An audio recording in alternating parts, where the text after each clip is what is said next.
There's a number that the WNBA does not want you to think too hard about. In her rookie season, Caitlin Clark earned a base salary of $76,000. That's not a typo. $76,000 to play professional basketball at the highest level in the country, in front of sellout crowds that hadn't shown up to those arenas in years, sometimes decades. Meanwhile, the brands circling her before she ever played a single professional minute were throwing numbers at her that made that league salary look like a rounding error. We're talking endorsement deals that combined placed her annual earnings somewhere in the neighborhood of $3 to $4 million before her second season even began. Think about that contrast for a moment. The league she plays in valued her labor at $76,000. The market valued her presence at roughly 50 times that amount. That gap isn't just a quirk of business math, it's a structural indictment of how women's professional basketball has priced its own athletes for the better part of 3 decades. And the reason everyone is paying attention right now, the reason executives at the biggest brands in the world are restructuring their entire approach to women's athletics is because one player made that contradiction impossible to ignore. But here's the part of this story that most people are still missing. Caitlin Clark didn't just become a marketing phenomenon. She exposed a lie the sports industry had been telling itself for a very long time. And the brands that figured that out earliest are now sitting on advantages their competitors cannot buy their way back into. The full picture of how that happened is more calculated, more surprising, and more consequential than any highlight reel is going to show you. Before we get into the brand deals, it's worth sitting with the economics of the WNBA for just a moment, because without that context, nothing that follows makes complete sense. The league's rookie scale has been one of the most quietly controversial structures in professional sports for years. Players entering the WNBA out of college, regardless of draft position, regardless of the cultural gravity they carry into the league, are locked into a tiered salary system that bears almost no relationship to the commercial value they generate. The maximum salary for a WNBA player as of Clark's rookie season sat just under $250,000. That figure represents the absolute ceiling for the most established, most decorated veterans in the league. For a first-round rookie, the floor starts considerably lower, which is exactly where Clark found herself, despite walking into the league as arguably the most recognizable women's basketball player in American history. The contrast with the NBA's rookie scale is jarring enough that people sometimes assume the comparison is being exaggerated. It isn't. The NBA's first overall pick in the same draft year earns a guaranteed salary that starts above $10 million annually. That's not a ceiling, that's the floor for one player entering the league at the top of the same draft class. The structural difference between those two numbers is not simply a reflection of revenue differences between the leagues, though that is a real factor. It reflects decades of underinvestment, undervaluation, and a self-fulfilling logic that kept women's sports in a smaller commercial box by refusing to treat it as a premium product. What Caitlin Clark did, without explicitly setting out to do it, was demolish that box from the outside in. She didn't change the WNBA salary structure directly, at least not immediately. What she did was demonstrate in the clearest possible terms that the gap between what the league was paying its athletes and what those athletes were actually worth in the open market was not a gap of 20 or 30%. It was a gap of 40, 50, sometimes over 1,000%, depending on which player you were measuring and which brand you were comparing. And once that gap became visible at that scale, it became impossible to defend with a straight face. The brands understood this before the league fully processed it. That's why the contracts were signed before the draft. That's why the campaigns were ready to launch before she played her first professional minute. The market had already done its calculation, and it had arrived at a very different answer than the one printed on her rookie contract. State Farm moved first. That fact alone deserves more attention than it typically gets.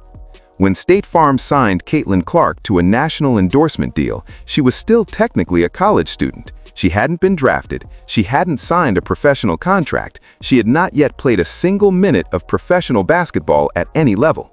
By every conventional measure of endorsement logic that the industry had operated on for decades, she was not yet a proven quantity in the commercial sense. The established model, the one brands had followed religiously for generations, always prioritized proven professionals, championship credentials, years of verified performance at the highest level, a track record that de-risked the investment. State Farm threw that model away entirely. What they were betting on wasn't her professional resume, because she didn't have one yet. They were betting on something harder to quantify, but far more valuable once you know how to see it. They were betting on authenticity at scale, on the specific kind of natural, unconstructed presence that you either have in front of a camera or you don't, and that no amount of media training can manufacture if the raw material isn't already there. She had it. Scouts at the highest level of endorsement evaluation had seen it, and State Farm moved on that assessment before any other major brand had fully acted on it. The campaign itself validated the bet almost immediately. When those ads started running nationally, the response wasn't what you typically see from a corporate spokesperson making her first major advertising appearance. There was no visible stiffness, no reading from an internal script. The humor landed with a timing that felt completely organic. She delivered lines with the comfort of someone who had been doing this for years, rather than someone who had been placed in front of a camera for the first time by a marketing team. That quality is extraordinarily difficult to fake, and audiences have increasingly refined instincts for detecting when they're watching performance versus when they're watching a real person. What happened next is what validated the full scale of what State Farm had captured.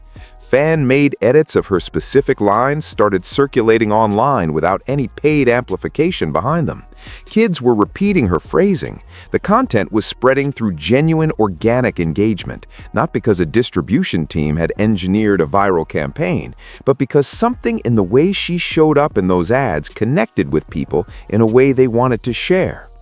That kind of penetration, at that speed, across that range of demographics, doesn't come from a media budget. It comes from the person at the center of the content being genuinely interesting to watch. For the industry, the signal was unmistakable. State Farm hadn't just signed an athlete to a national campaign. They had demonstrated with full commercial evidence that the assumption driving women's sports endorsement deals for the better part of 3 decades was simply wrong. The assumption was that female athletes couldn't anchor major national brand campaigns at the same level of cultural impact as their male counterparts. State Farm ran a national flagship campaign with a college women's basketball player, and it outperformed expectations by a margin that made everyone who had passed on the opportunity look like they had missed something obvious in retrospect. Because they had. Nike had not run a Super Bowl ad in nearly 30 years when they decided to come back. That's not a small detail. The Super Bowl is the single most scrutinized advertising environment in the world. Every creative decision, every cast choice, every second of runtime is analyzed before, during, and after broadcast by an audience that includes not just consumers, but every marketing professional, brand strategist, and media analyst operating in the industry. When a company the size of Nike decides to return to that platform after 3 decades away, the decision undergoes a level of internal evaluation that is almost impossible to overstate. They are not making that choice on instinct or sentiment. Every element is calculated to the finest possible margin. They chose Caitlin Clark. Not a decorated multi-time champion, not an established global star with decades of proven professional performance, not an athlete with Olympic gold medals or a Hall of Fame track record. They chose a college athlete still finishing her final season at Iowa. And the selection was not sentimental. Nike does not run sentiment experiments in front of 100 million viewers. When they chose her for their comeback moment on the biggest advertising stage in the world, they were communicating something very specific to every other brand watching, which was that their internal evaluation of her value, measured against every available alternative, had produced a clear winner. The reasoning becomes visible when you look at what the ad actually did, rather than just what it showed. The campaign didn't lean on highlight footage. It didn't celebrate championship moments or construct the kind of triumphalist sports narrative that dominates Super Bowl advertising from athletic brands.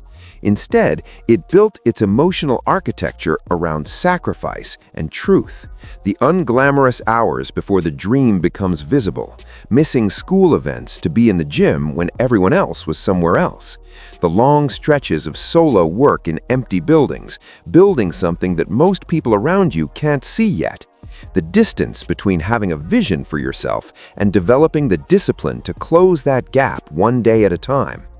That structure did something that championship highlight reels fundamentally cannot do. It mapped onto something universal. Parents watching that ad were not watching a basketball highlight. They were watching a story about the kind of discipline they hope to build in their own children. Young athletes were watching permission to dream larger than their current environment suggests is reasonable. Casual fans who had never watched a women's basketball game in their lives were watching a human story they recognized from their own experience of working towards something difficult. That reach Nike needed for a Super Bowl return wasn't just sports reach, it was cultural reach, and she was the only choice that delivered both simultaneously. The industry took note in a way that went well beyond normal post-Super Bowl analysis. This wasn't just a successful ad campaign. It was a declaration. Nike had evaluated the entire landscape of athletic talent available to them for their most important advertising moment in 3 decades, and they had landed on a women's basketball player who hadn't yet completed her first professional season. For brands still operating on the assumption that women's athletes couldn't carry campaigns at that level, the message was delivered without a single word of explanation. The evidence was on screen for 100 million people to see. Every major endorsement partnership carries a structural choice at its center. You can attach a famous name to a pre-existing product and run traditional placement advertising, which is the model that has dominated sports marketing since the beginning. Or you can build something new around the actual human being you've signed, rooting the product in something verifiable about how that person actually operates, and position it not as a celebrity item, but as a functional tool that came directly from their real practice. Gatorade chose the second approach, and the difference in outcome was significant enough to be instructive. Rather than simply placing Clark's image on existing product lines and running a conventional campaign, Gatorade developed a recovery bottle specifically built around her actual training habits and physical preparation routine. The distinction in messaging was deliberate and precise. This wasn't a product that happened to feature her face. This was a product that came from how she actually prepares her body for performance at the highest level. The marketing didn't frame it as access to a celebrity. It framed it as access to a method. And that reframing changed the psychology of the purchase entirely. When fans bought the recovery bottle, they weren't buying a piece of brand association. They were buying a piece of process. The implicit message was that what she does to prepare is something that can be partially replicated, that the discipline and rigor of her training routine had a tangible, purchasable dimension. That message resonated because it was rooted in something real rather than aspirational fiction constructed entirely in a marketing department. The product sold out almost immediately. That outcome tells you something important about the specific kind of commercial force she carries. It's not pure celebrity magnetism, the kind that attaches to a famous name regardless of what that name is associated with. It's something more specific and more durable. She generates purchasing behavior that is rooted in genuine belief. Fans buy products connected to her because they believe those products are actually connected to how she operates, not just because her face appears on the packaging. That distinction matters enormously for brands thinking about the long-term value of the relationship versus a short-term sales spike. The sellout launch was a data point, but the more important signal was what it revealed about the texture of her audience's engagement. This was not passive fandom. This was active investment in her methods and her story, the kind of deep audience connection that brands spend years and enormous resources trying to build around their own identities and almost never achieve at this level of intensity. Of all the partnerships Clark has built, Wilson's may be the most structurally significant in terms of what it signals about how brands are now choosing to position themselves around her. Wilson did not ask her to model equipment. They did not photograph her holding products for lifestyle campaigns or place her image in existing advertising frameworks. They brought her into the design process itself, giving her genuine creative input in the development of a signature collection, making her the first female athlete in company history to co-create a product line bearing her name. That distinction carries weight that goes beyond marketing language. It represents a category of partnership that had simply not existed for a female athlete in that brand's history. And the companies paying closest attention to what that signals are not just sports brands. The campaigns built around the Wilson collaboration reflected the structural philosophy behind the partnership itself. They leaned into quiet authenticity rather than production spectacle. The sound of a basketball in an empty gym, the particular quality of focus that exists in a space before anyone else arrives, the relationship between an athlete and the physical objects that have been present through every stage of their development. The campaigns were spare, honest, and built around truths that resonated precisely because they weren't dressed up in commercial noise. That aesthetic choice was strategic. In a media environment where audiences have developed accurate and increasingly sensitive instincts for detecting when they're being sold something, the absence of obvious production manipulation reads as credibility. When Wilson stripped the campaign down to simple, undecorated truth, they were communicating something specific about how they saw the relationship between Clark and their brand, not as a spokesperson arrangement, as an authentic, creative collaboration between a player and a company that makes the tools she uses. The response from collectors and casual buyers alike reflected the accuracy of that positioning. There's a meaningful difference in how audiences engage with a product they believe was genuinely co-created by the athlete versus one that simply carries a famous name. The former generates the kind of ownership that extends well beyond the initial purchase. Buyers become invested in the story of the object itself, not just its utility. That investment translates to the kind of word-of-mouth spread and community discussion that no advertising budget can reliably purchase. Wilson understood that distinction and built the entire campaign architecture around it. The result was a partnership that felt less like a commercial transaction and more like a chapter in an ongoing story, which is exactly the kind of brand relationship that compounds in value over time, rather than depreciating after the initial launch cycle ends. Here's where the story gets more complicated than the highlight version most people are seeing. Not everyone inside the WNBA has watched Clark's commercial ascent with uncomplicated admiration. Reports have surfaced suggesting real tension within the league, not manufactured drama invented for clicks, but the kind of structural friction that emerges when one player's economic reality diverges sharply from everyone around her. When you're earning a base salary of $76,000 and your teammates' endorsement income for a single deal exceeds your entire annual salary by a factor of 10 or more, the psychological weight of that disparity doesn't disappear simply because everyone is professionally courteous about it in public. Several veteran players, according to various reports and public commentary, have expressed frustration about the way Clark's arrival reshaped the league's media attention almost overnight.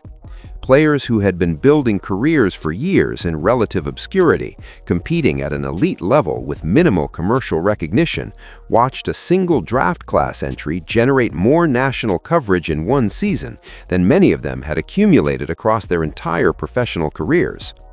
Rumors have circulated in sports media circles, suggesting that some of those tensions found expression in the early physical play Clark encountered as a rookie, though it's important to be clear that this framing remains heavily debated, with many analysts pushing back on any suggestion that physical play in the WNBA constitutes anything beyond normal professional competition. What's harder to debate is the pay disparity story that exists within the same locker room. The Indiana Fever's roster during Clark's rookie season included players earning the league minimum, which sits well below $50,000 annually. Those players were competing in front of sellout crowds that many of them helped build through years of professional work, in a league that was now generating historic attendance numbers and national broadcast attention, and their compensation reflected none of that commercial uptick in real time. The gap between what the league's new most marketable player was earning from endorsements and what her teammates were taking home from their playing contracts was not just uncomfortable, it was a story about structural inequity that the league's leadership was not fully equipped to address in the moment. There's a broader conversation happening in sports media, one that sometimes gets reduced to easy villain narratives, but deserves more careful examination. Some analysts and former players have raised the question of whether the unprecedented commercial attention Clark received came at the partial expense of Black women athletes who had built the league and developed the game at the professional level without receiving comparable recognition. That argument is not fringe commentary. It has been made by credible voices with legitimate standing to raise it, and it deserves engagement rather than dismissal. The honest answer is that the sports media and marketing landscape has consistently undervalued Black women athletes relative to their actual competitive and cultural contributions, and that pattern predates Clark's arrival by decades. Whether her rise accelerates a correction of that pattern or temporarily obscures it further is a question the industry has not yet fully answered. What's verifiable is this: the attention Clark brought to the WNBA generated real commercial benefits for the league as a whole, including players who were not direct beneficiaries of her specific endorsement deals. Attendance records across the league improved. Broadcast deals were renegotiated with more favorable terms. Merchandise revenue climbed. None of those outcomes are trivial for players earning league minimum salaries.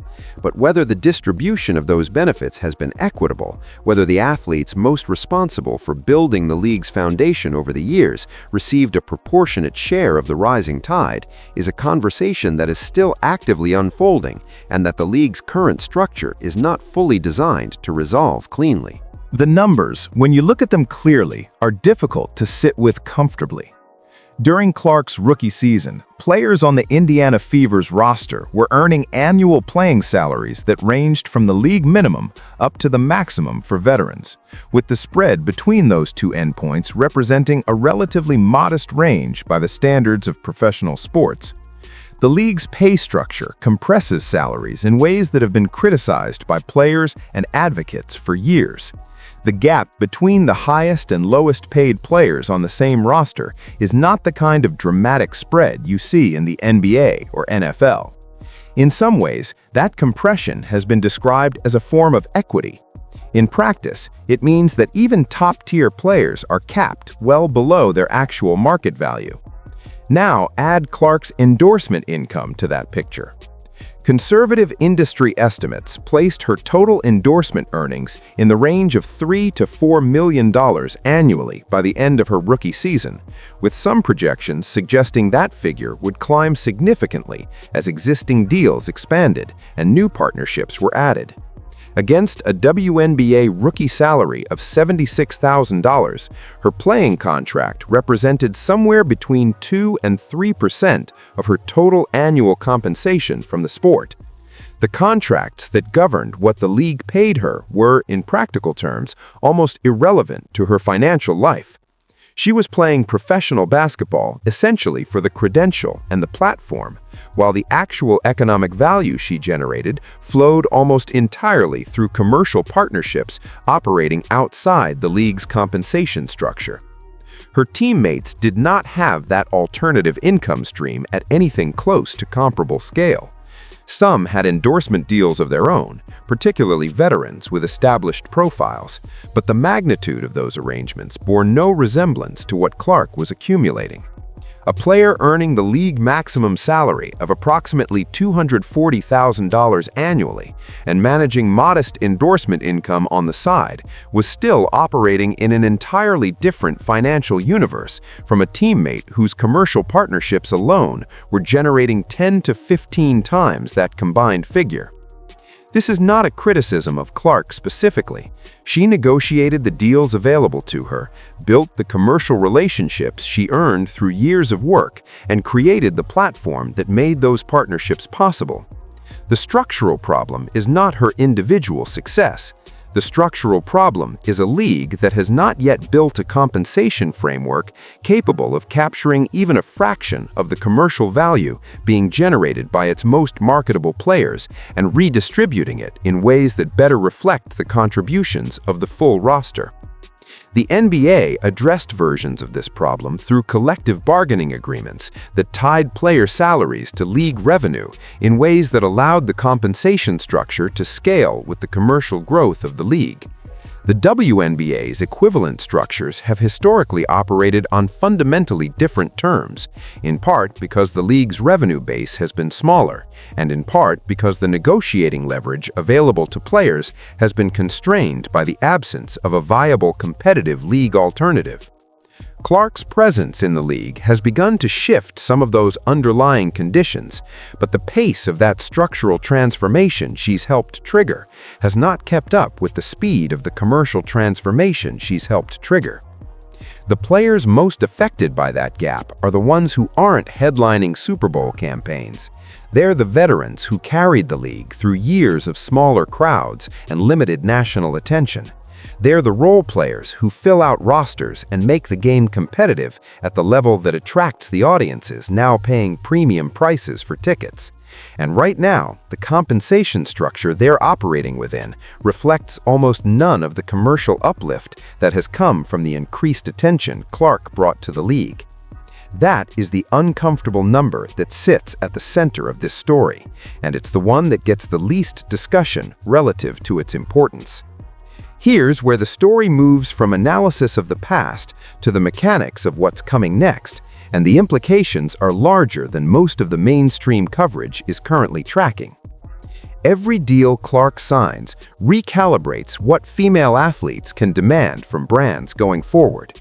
This is not a metaphor. It's a contractual reality with direct implications for every WNBA player negotiating endorsements, every college athlete building a commercial portfolio under the NIL framework, and every female professional athlete in any sport attempting to establish her market value with a brand partner. The benchmarks she has set through State Farm, Nike, Gatorade, and Wilson don't just represent her individual earning power, they represent new floor prices for the category of athlete-brand partnership that had previously been systematically undervalued. When a brand approaches a female athlete for an endorsement deal, and that athlete's representation presents a negotiating position, the conversation now happens in a market where Clark's deals exist as established data points.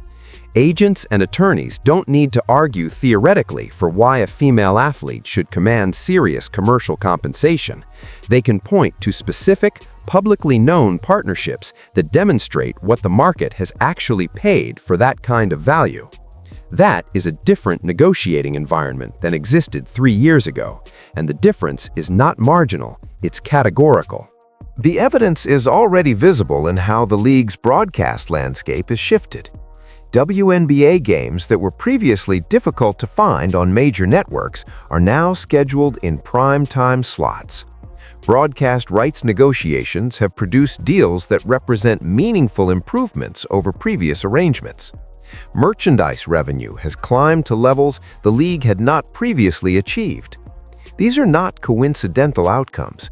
They are the downstream commercial effects of a single season's worth of unprecedented audience attention, much of which was generated by or significantly amplified by Clark's presence in the league.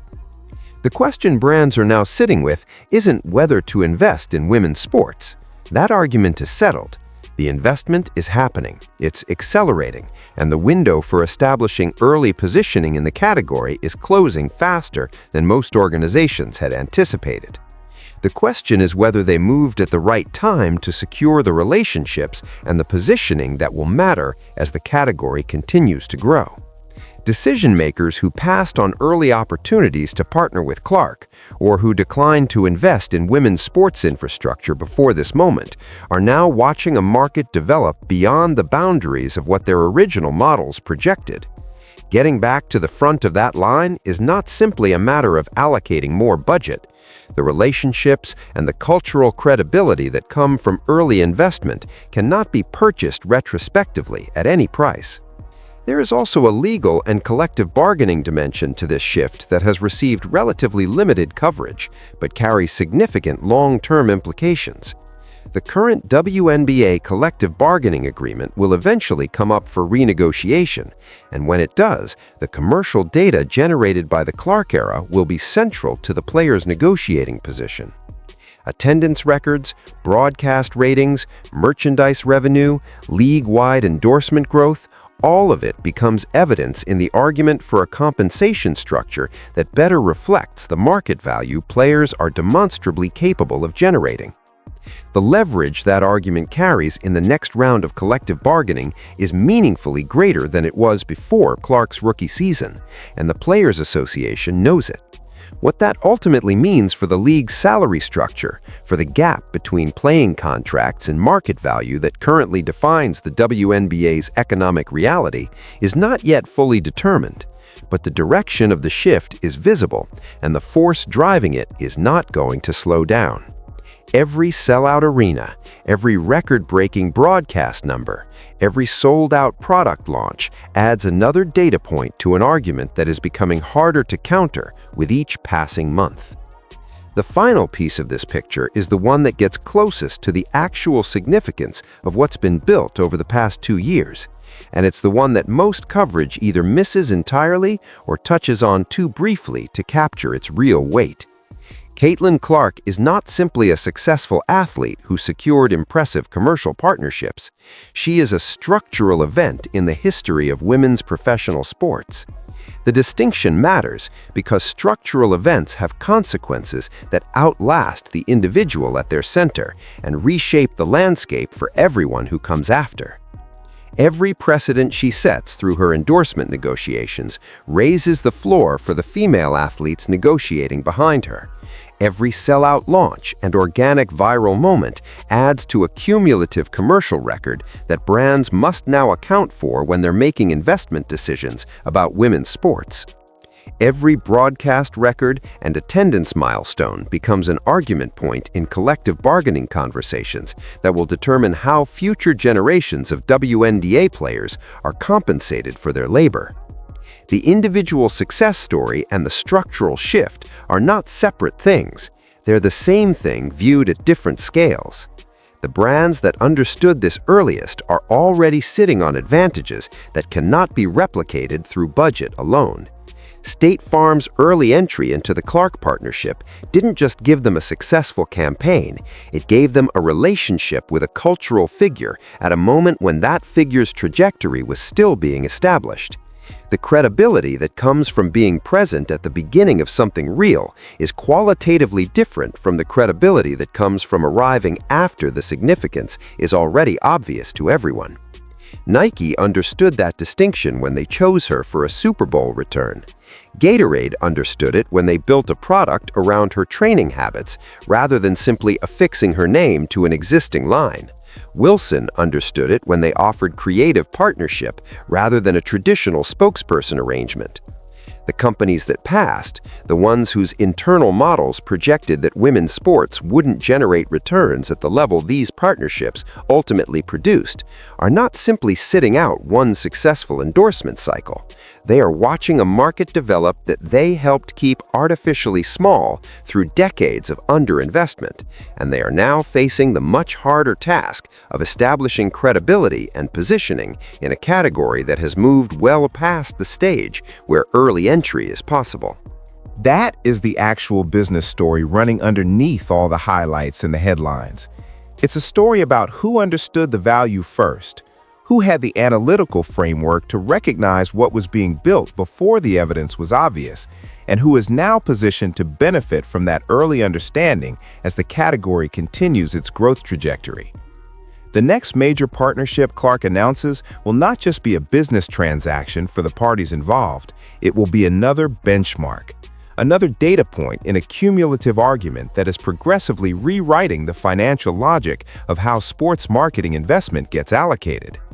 Another precedent that makes it slightly easier for the female athlete negotiating her next deal to make the case that her commercial value deserves to be taken seriously at the full scale of what the market has demonstrated it's willing to pay. What she has built is not a personal success story that happens to have some broader implications. It is a permanent recalibration of how the industry calculates value in women's sports. And the question that every brand, every league executive, and every athlete's representation should be sitting with right now is not whether that recalibration is real. The evidence settled that question some time ago. The question is whether you understood it early enough to be on the right side of the shift when the full weight of it lands. Because it hasn't fully landed yet. And when it does, the distance between the organizations that moved early and the ones that moved late is going to be considerably wider than it looks from where we're standing right now. The most interesting number in women's sports is not the attendance record or the broadcast rating or the endorsement total. It's the gap between what the market says these athletes are worth and what the systems governing their compensation have been willing to pay. That gap is closing. The speed at which it closes and who controls the terms of that closing is the story that will define the next decade of women's professional sports in this country. And one player, before she played a single professional minute, had already started writing the first chapter.